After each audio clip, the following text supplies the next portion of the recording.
ख्रिस्तामध्ये माझ्या प्रिय भाविकांनो, ख्रिस्त सभा ही ख्रिस्ताने वाहिलेल्या रक्तामुळे भक्कम आहे आणि आज सुद्धा ख्रिस्त सभा अजून भक्कम होत आहे, कारण ख्रिस्ताचे अनुयायी ज्याने आपल्या गुरुचं अनुकरण करून या पायाला अजून मजबूत बनवलेला आहे, या ख्रिस्त सभेला अजून भक्कम बनवलेला आहे. आणि म्हणून ख्रिस्ताने सांडलेले रक्त हे कधीच वाया गेलेलं नाही आणि त्याच्या अनुयायांनी वाहिलेले रक्त व केलेले समर्पण सॅक्रिफाईस कुठेही वाया गेले नाही. आज परत एकदा देऊळ माता आपल्या समोर रक्त साक्ष्यांचं उदाहरण ठेवत आहे.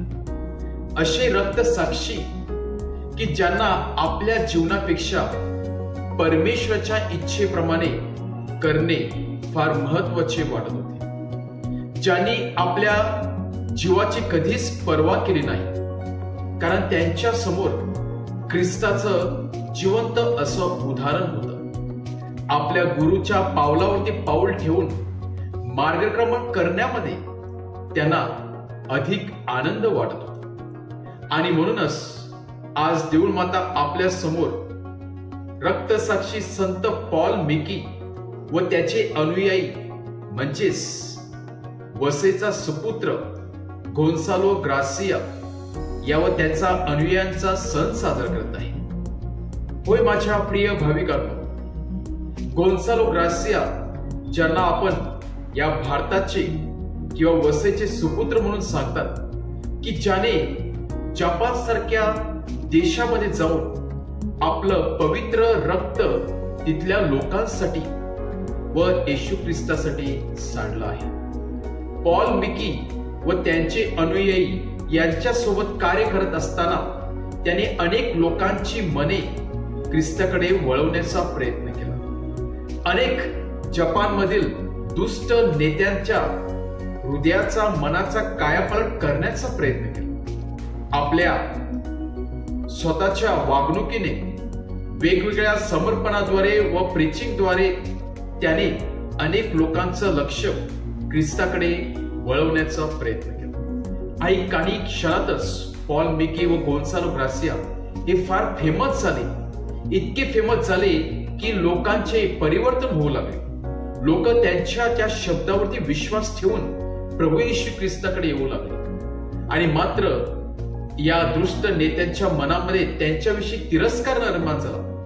त्यांना वाटू लागे हे गुप्तहेर आहेत, हे बाकीच्या देशाने आपल्यावरती ताबा मिळवण्यासाठी पाठवलेले हे चोर आहेत आणि म्हणून या सर्वांना पकडण्यात येते. इतकंच नाही तर त्यांचा डावा कान कापण्यात येतो आणि या रक्तबंबाळ अवस्थेत असताना त्यांची नागासाकी टेकडीवरती धिंड काढण्यात येते आणि सर्वांना क्रूसावरती टांगवण्यात येते. तरी सुद्धा गोन्सालो ग्रासिया यांच्या मुखातून येशू, मरिया याच प्रकारचे उद्गार बाहेर पडत होते. काही जण स्तोत्र संहिता गात होते, काही जण प्रभू येशूचा जय जयकार करीत होते. या वेदनेतून जात असताना, दुःखातून जात असताना देखील त्यांच्या विश्वासाला थोडीसा देखील कडा किंवा तडा गेली नाही. त्याचा विश्वास आधीच भक्कम होत गेला.